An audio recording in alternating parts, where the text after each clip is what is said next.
Assalamualaikum warahmatullahi wabarakatuh.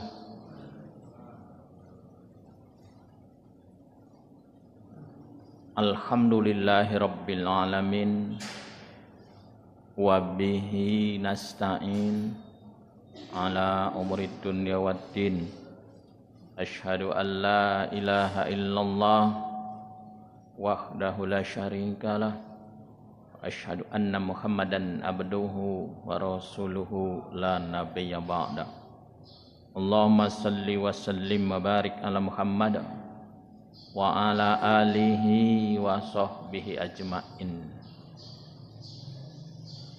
Yarfa'illahu alladhina amanu minkum walladhina utul ilma darajat. Amma ba'du. Bapak Ibu jamaah subuh rahimakumullah, mari senantiasa kita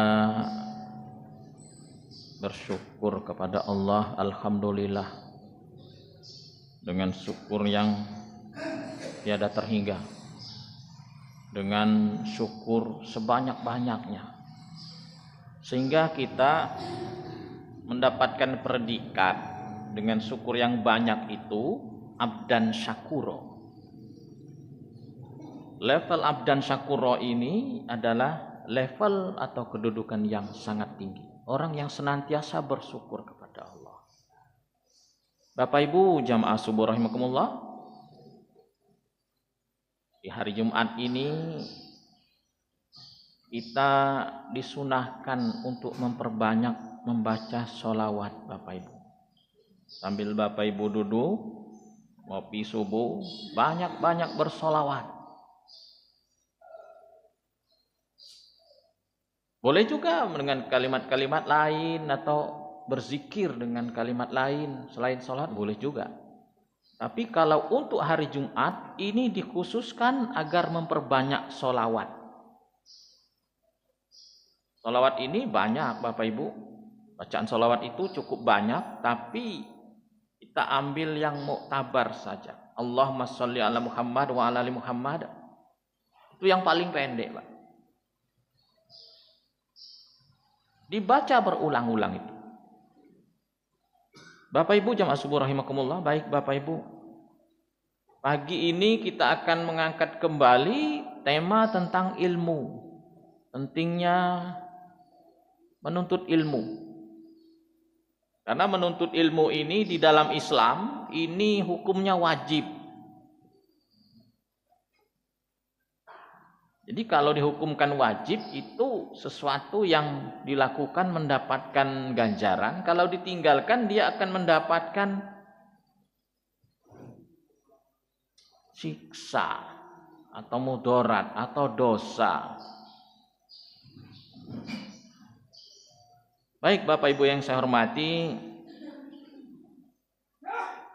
kita akan lebih menjurus kepada pentingnya mempelajari ilmu syar'i. Nah, kalau ilmu secara umum, universal, ilmu itu kan banyak Bapak Ibu. Seperti bahasa itu banyak. Kalau kita bicara tentang syar'i, apa itu syar'i? Syar'i itu sesuatu yang dilakukan berdasarkan ketentuan syariah, itu syar'i. Syar'i, syiar, syariah itu asal katanya sama Bapak Ibu. Ada hari ini timbul istilah pakaian syar'i. Ada. Dan ini istilah yang agak viral hari ini.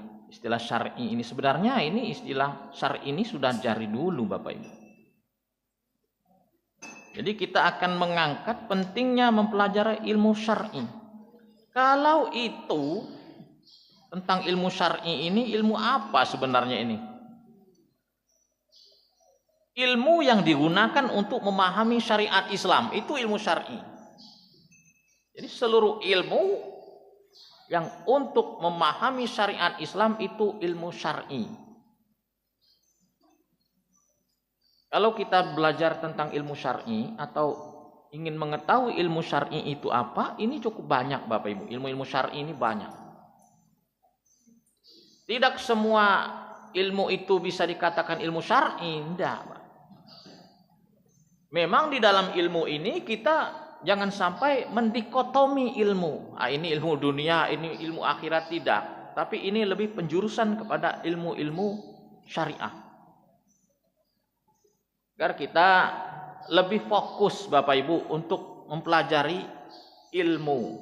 Jangan sampai kita mempelajari ilmu itu kurang bermanfaat. Seperti Bapak Ibu sudah tua, mau belajar ilmu atom umpama, Pak. Kira-kira seperti itu, kan jauh akhirnya. Habis usia kita untuk mempelajari sebuah ilmu yang mungkin ilmu itu belum bisa kita terapkan untuk hari ini. Sedangkan ilmu syar'i ini ilmu yang paling mendesak untuk kita pelajari. Sesegera mungkin kita pahami ilmu-ilmu syar'i ini, walaupun itu sedikit demi sedikit. Tidak mungkin kita belajar seluruh ilmu syar'i itu, Pak, tidak mungkin. Sulit, Bapak Ibu. Yang termasuk ilmu syar'i itu ilmu apa saja? Nah, baik Bapak Ibu. Ilmu syar'i itu diantaranya ilmu tauhid. Itu ilmu syar'i, Bapak Ibu. Mempelajari ilmu tauhid ini penting. Dengan mempelajari ilmu tauhid ini kita tahu, oh ini yang diperintahkan ini, mentauhidkan Allah. Mempelajari ilmu tauhid itu kita bisa mengetahui ini yang dilarang, kesyirikan umpama. Jadi bermanfaat sekali kita mempelajari ilmu tauhid. Ilmu tauhid itu untuk mengenal Allah lebih banyak. Itu ilmu tauhid. Ini sangat penting sekali. Banyak orang yang hari ini belum termotivasi untuk mempelajari ilmu agama seperti itu. Akidah ini ilmu tentang keyakinan Bapak Ibu. Pemahaman yang benar itu akidah. Keyakinan. Di dalam Islam ini ada akidah Islam namanya. Akidah Islam itu akhirnya menjurus kepada tauhid. Ada juga ilmu syar'i itu ilmu tajwid. Ini penting juga. Ilmu tajwid itu banyak pula, Pak. Pecahan-pecahan ilmu syar'i ini banyak. Ilmu tauhid ini banyak, Bapak Ibu. Memang kalau ingin lebih banyak memahami ilmu syar'i ini kita harus serius belajarnya. Samping kita memang membaca literatur Islam, kita juga harus lebih banyak bertanya kepada orang-orang yang memang diberikan kelebihan tentang ilmu-ilmu syar'i. Fas'alu ahla dzikri in kuntum la ta'lamun. Tanyakan kepada orang yang memahami ilmu itu. Kalau kamu tidak paham. Ilmu tajwid ilmu untuk membaca Al-Quran. Ilmu-ilmu tentang pembacaan Al-Quran. Bagaimana panjang pendeknya. Bagaimana cara mengeluarkan hurufnya dari lisan kita ini. Ini saja kita belum tamat, Pak, ilmu tajwid ini, Pak. Belum tamat. Saya sering katakan di kultum, Bapak Ibu. Kita ini mempelajari ilmu-ilmu syar'i ini sampai mati. Thalabul ilmi faridatun ala kulli muslim. Wajib. Sampai mati, Pak. Tidak ada batasan usia. Oh, saya sudah tua, kurang nangkap, Pak. Ada istilah seperti itu. Saya sudah tua, kurang kalau belajar ini. Tidak ada istilah pensiun dalam belajar itu. Tidak ada.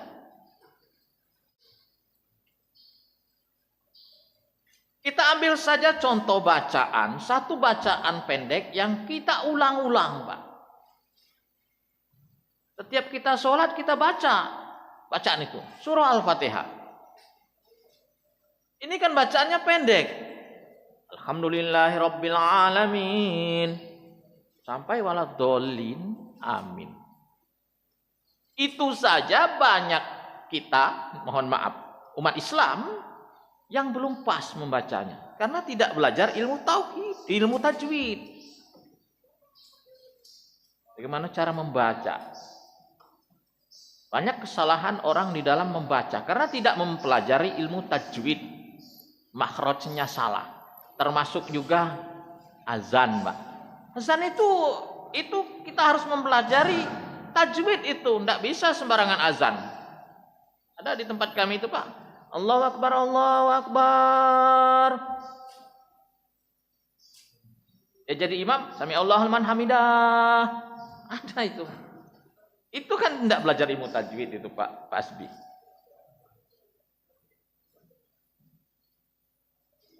Kalimat-kalimat azan itu kan bahasa Arab. Salah satu bahasa syar'i adalah bahasa Arab. Dan cara membacanya itu dituangkan dalam ilmu tajwid. Inilah ilmu syar'i. Memang harus kita benahi Bapak Ibu cara membaca bacaan azan itu, karena akan didengar oleh orang seluruh dunia Pak, istilahnya itu Pak. Seputar Masjid Raya ini akan mendengar, atau jamaah paling tidak. Jamaah menyimak itu. Seperti bacaan shin sama sin itu lain. Kan sewaktu kita membaca asyhadu alla itu shin, bukan sin. Banyak orang itu salah lah. Dia tidak melihat bagaimana hurufnya. Itu ada tasdid, itu ada mat dan sebagainya. Ini tentang tajwid. Belum lagi fikih Bapak Ibu. Fikih ini penting juga. Fikih ini bagaimana kita akan melakukan ritual ibadah. Seperti sholat, ada fikih sholat, ada fikih puasa, ada fikih haji. Memahami ibadah mahdoh itu dituangkan dalam ilmu fikih. Ini ilmu syar'i. Ilmu fikih ini banyak cabang-cabangnya, bagiannya banyak. Kita rasanya cukup sulit untuk mempelajari semua ilmu fikih, Pak. Tapi paling tidak kita sudah menjurus seperti sholat, Pak. Sholat harus kita benahi dengan mempelajari fikih sholat. Cara ruku, cara itidal, cara sujud. Di dalam sholat saja itu ada tajwidnya. Termasuk juga tafsir, itu ilmu-ilmu syar'i. Ilmu untuk mempelajari Islam. Kan kita ini kebanyakan, mohon maaf Bapak Ibu, kita lebih gandrung ilmu-ilmu yang mungkin selama ini memang sering kita pelajari juga, tapi belum kita terapkan sampai hari ini. Itu banyak kita dapatkan di bangku sekolah SD, SMP, SMA. Hari ini belum kita terapkan. Seperti ilmu biologi, kita kan dulu belajar bagaimana mengenal tumbuh-tumbuhan, bagaimana cara mencangkok. Sedangkan hari ini kita jadi pedagang, Pak. Kita jadi guru, Pak. Guru matematika. Kita dulu belajar ilmu biologi, kapan kita akan menerapkan itu? Walaupun secara universal tidak ada perintah, tidak ada dikotomi dalam hal ilmu. Ilmu itu kan universal. Banyak orang memang mengkotak-kotakan ilmu, Bapak Ibu. Sebenarnya tidak seperti itu. Ada ilmu itu yang harus kita kuasai betul. Ada yang sekedarnya saja. Kalau ilmu syar'i, ilmu agama ini kan fardu ain. Bisa kita katakan seperti itu. Kalau ilmu-ilmu fak lain, itu boleh kita katakan itu fardu kifayah. Sama seperti Bapak Ibu ingin belajar ilmu nuklir. Itu bukan fardu ain itu fardu kifayah. Cukuplah orang-orang yang tertentu yang mempelajari tentang nuklir. Karena kapan akan kita terapkan ilmu nuklir itu? Sedangkan umur kita ini terlalu singkat untuk mempelajari seluruh ilmu. Terlalu singkat, Pak. Jadi Bapak Ibu, dengan mempelajari ilmu-ilmu syar'i ini, seseorang itu akan memahami Islam secara benar. Oh ini tradisi. Karena dia mempelajari ilmu syar'i. Oh ini yang memang harus dipelajari betul. Seperti itu. Dengan mempelajari ilmu syar'i inilah kita bisa mengamalkan dan bisa selamat sampai akhirat, Bapak Ibu. Orang yang tidak serius mempelajari ilmu syar'i ini, ibadahnya tidak akan benar, Pak. Sembarangan di dalam ibadah karena tidak mempelajari Islam secara benar, tidak mempelajari ilmu-ilmu syar'i. Contoh bacaannya saja. Kita boleh mengkoreksi sebuah pemahaman ataupun amal, terkhusus untuk kita pribadi. Harus kita koreksi. Dan kita pun seandainya dikoreksi oleh saudara kita, entah itu bacaan kita, entah itu gerakan sholat kita, entah itu pemahaman kita jangan emosi, Bapak Ibu. Jangan emosi. Banyak orang yang emosi saat diberitahu kekurangan dirinya, kekurangan amalannya yang tidak sunnah diberitahu, dia emosi. Banyak seperti itu. Sehingga hari ini orang takut untuk menyampaikan kebenaran. Person to person itu dia agak menahan diri. Tapi kalau di dalam kajian, tidak mengapa kita buka secara terang-terangan itu tentang ilmu-ilmu Islam ini, tentang mandi junub. Tidak mungkin kita menyimpan ilmu mandi junub misalnya, tentang ilmu sholat. Tidak mungkin kita di dalam forum resmi kita hanya mengangkat tema-tema yang mungkin tidak bersinggungan dengan pemahaman yang benar. Ada orang yang takut, Pak. Saya pernah mendapatkan ini pengalaman, Bapak Ibu. Seorang jamaah bertanya dengan seorang ustadz. Saya kebetulan di musola itu di sebuah musola. Ustadznya ini ustadz viral, Pak. Bukan ustadz abal-abal, ustadz kondang, Pak. Silakan Bapak Ibu yang sudah ada kopinya sambil mengopi. Orang bertanya kepada ustadz ini. Pertanyaannya saya masih ingat. Ustadz, bagaimana hukumnya azan di kuburan, Ustadz? Saya ingat betul. Dijawab oleh ustadz ini, kalau itu saya belum paham. Padahal dia sudah level ustadz kondang itu, Pak.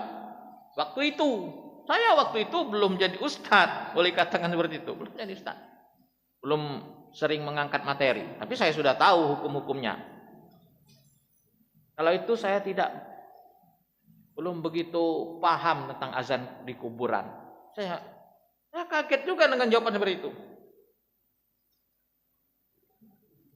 Mengapa dia tidak katakan Rasulullah tidak pernah mengajarkan azan di kuburan itu?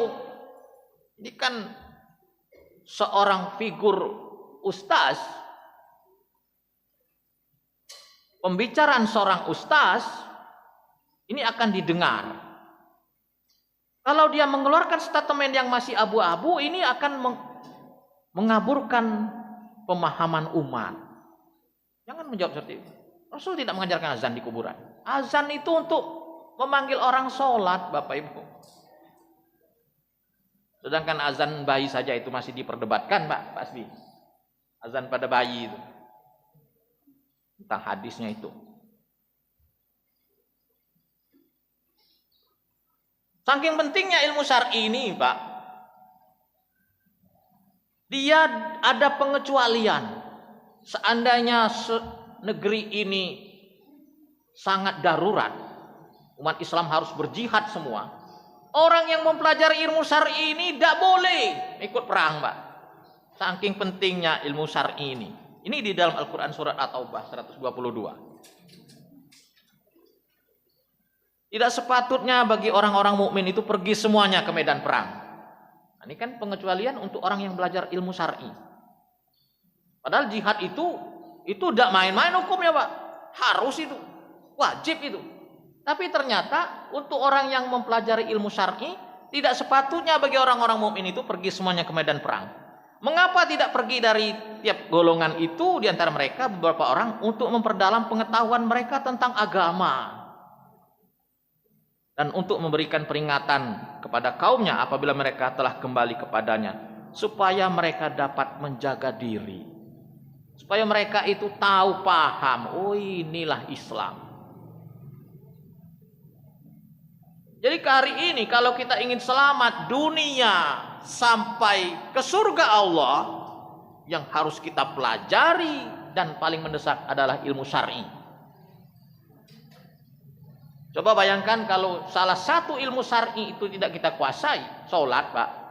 Itu kan salah satu ilmu syar'i, sholat. Saya bandingkan tadi dengan ilmu Bapak pelajar atom. Tidak belajar atom Pak, ilmu tentang nuklir. Bapak tidak dituntut untuk ditanya nanti. Dulu waktu di dunia kamu tidak belajar tentang nuklir, masuk neraka kau. Tidak mengamalkan ilmu-ilmu nuklir. Tapi kita akan ditanya tentang satu hukum syar'i, satu hukum, satu perbuatan. Kamu dulu tidak pernah belajar sholat dan tidak pernah mengamalkannya. Neraka gitu Pak. Orang tidak sholat itu neraka Pak. Nerakanya sakor. Masalah kokum fi sakor qalu minal musallin. Qalu lam naku minal musallin. Mengapa kamu sampai, wahai penduduk sakor, sampai ke sini? Qalu lam naku minal musallin. Kami dulu termasuk orang yang tidak mengerjakan sholat. Bapak Ibu jamaah subuh rahimakumullah. Umur kita sudah tua, Pak. Berarti kita sudah mendekat kepada kematian. Sedangkan ilmu syar'i ini masih banyak belum yang kita pahami. Paling tidak ada beberapa item yang harus kita kuasai betul tentang ibadah. Ibadah mahdoh ataupun ghairu mahdoh, tentang ibadah, tentang akhlak. Akhlak itu jangan dikatakan bukan ilmu syar'i. Ilmu-ilmu akhlak itu ilmu syar'i, ilmu terapan juga itu.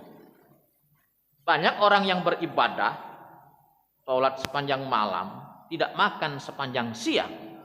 Ternyata dia termasuk ahli neraka karena tidak paham tentang akhlakul karimah. Kan bahaya itu Pak. Sianglah kelaparan, malamlah tidak tidur.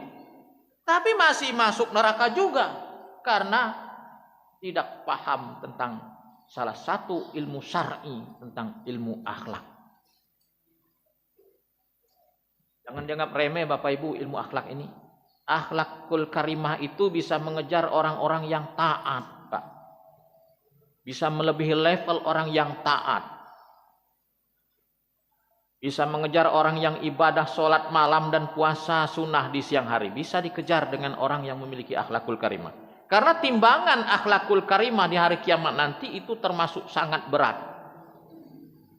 Di samping timbangan iman Bapak Ibu. Iman itu berat. Iman dan takwa itu berat. Jadi Bapak Ibu jamaah subuh rahimakumullah. Mari kembali kita memperdalam ilmu-ilmu agama ini. Jangan bosan-bosan Bapak Ibu. Apapun itu bentuk ilmu agama, kita gandrungi Pak. Kita usahakan untuk mempelajarinya. Mempelajari bacaan, menghafal bacaan Al-Quran. Teruskan saja sedikit-sedikit, tapi continue. Dawam. Mendawamkan belajar inilah yang disyariatkan Islam. Terus belajar. Orang yang terus belajar, dia akan lama-lama mengetahui. Banyak dia yang paham tentang ilmu agama. Bapak Ibu jamaah subuh rahimakumullah. Alhamdulillah hari ini kajian-kajian tentang ilmu syar'i ini sudah cukup berkembang Bapak Ibu. Seiring dengan perkembangan teknologi, kita bisa buka untuk fikih.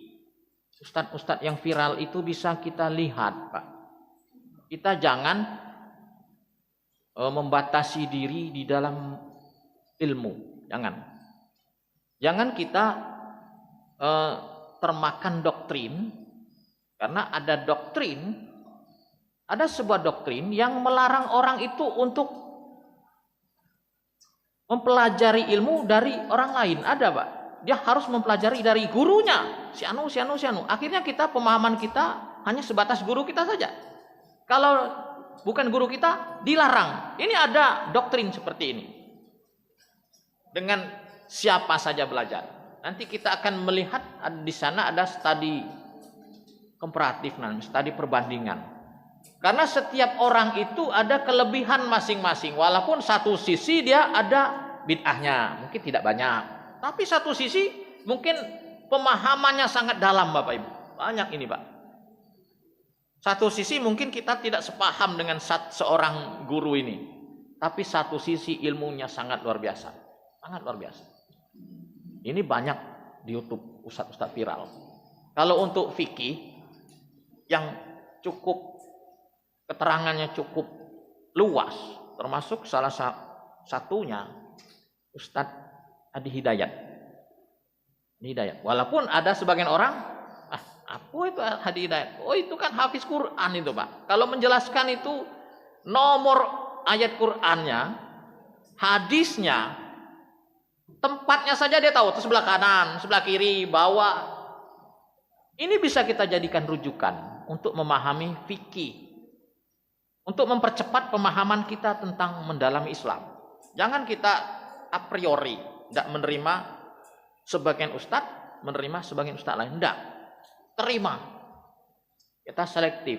Kita lihat, oh ini tidak ada bid'ahnya. Oh, ini ada bid'ahnya sedikit. Oh, ini bid'ahnya banyak. Tidak apa-apa. Kita kan boleh luas dalam memilih.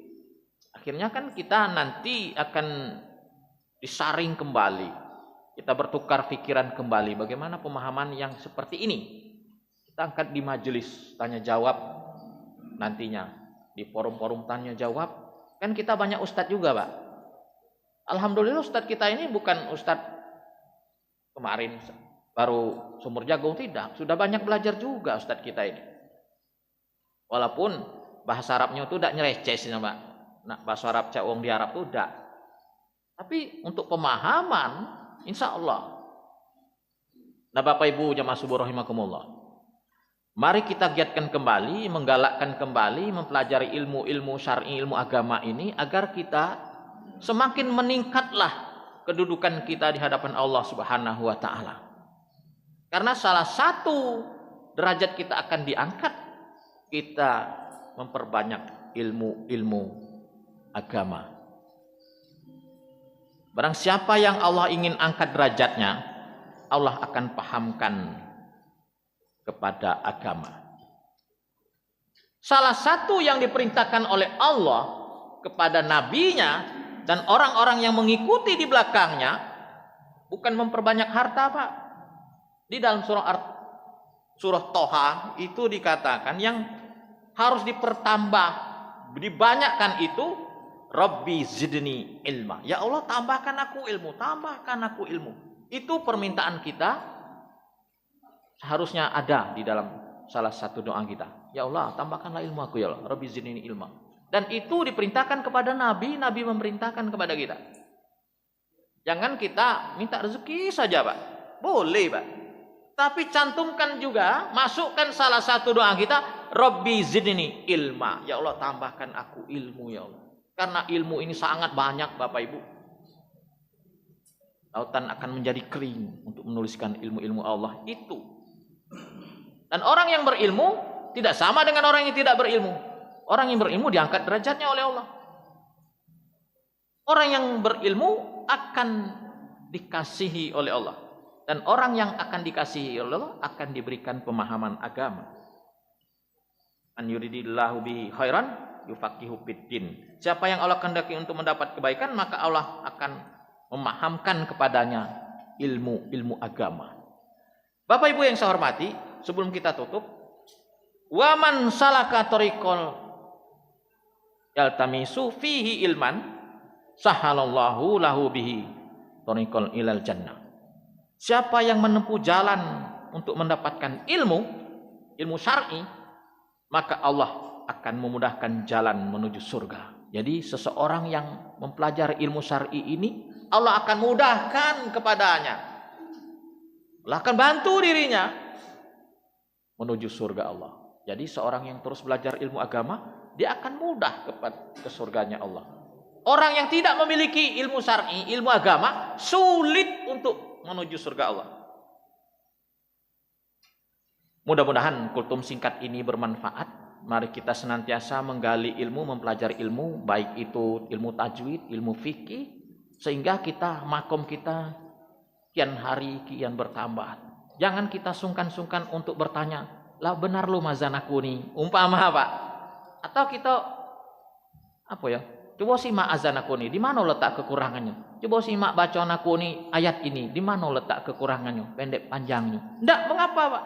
Karena fakta di lapangan, ini seperti kata Ustadz Asbi, ada orang membaca kulhu saja. Kulhu itu kan bacaan kita sehari-hari. Masih salah.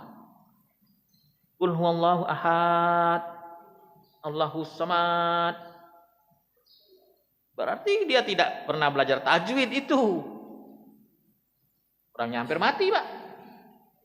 Artinya lah tuwo ilmu tajwid belum juga dia paham, apalagi nak ilmu-ilmu lain. Ini mohon maaf Bapak Ibu, bukan ngatoi, tapi itulah fakta. Seperti azan, Pak. Saya kan azan. Kita semua sering azan. Tapi hendaknya azan kita itu kita koreksi kembali. Qomat kita. Ada orang sedikit saja Pak, tentang kalimat azan itu. Seperti kan kalau kita qomat, asyhadu anna Muhammadar Rasulullah. Ada orang asyhadu anna Muhammadar. Salah itu. Anna Muhammadar Rasulullah. Atau sin saja, sin. Ada orang melafalkan sin itu bukan sin. Ada melafalkan shin bukan shin. Kalau kalimat azan ash, itu ya pakai ash, sha, jangan as. Saya sering mohon maaf, saya sering mengkoreksi. Walaupun bacaan kita belum pas betul, saya sering mengkoreksi. Coba baca. As kamu itu salah, bukan as, ash. Ada juga asa, asadu alla asa, bukan asa, asha, ha, as titik tiga. Sinnya tuh gerigi 3, titik 3, asha. Kan asa. Aduh, asa. Ashadu alla. Itu kurang banyak salah masih. Mudah-mudahan ini bermanfaat Bapak Ibu. Mari kita koreksi kembali pemahaman, bacaan, amalan kita, sehingga kita akan menjadi lebih baik. Jangan kita ragu, jangan kita malu untuk bertanya. Fas'alu ahla dzikri in kuntum la ta'lamun. Coba koreksi bacaan saya ini. Di mana letak kekurangannya? Aduh Pak. Terkadang orang tidak mau ngomong dengan kita. Mungkin agak jadi balak Pak. Saya pernah Pak nasihat orang, Ustaz, Assalamualaikum warahmatullahi wabarakatuh. Aja ribut Pak. Jadi raya inilah Pak. Mudah-mudahan ini bermanfaat. Terima kasih atas kebersamaan yang benar dari Allah. Bila taufiq wal hidayah. Wassalamualaikum warahmatullahi wabarakatuh.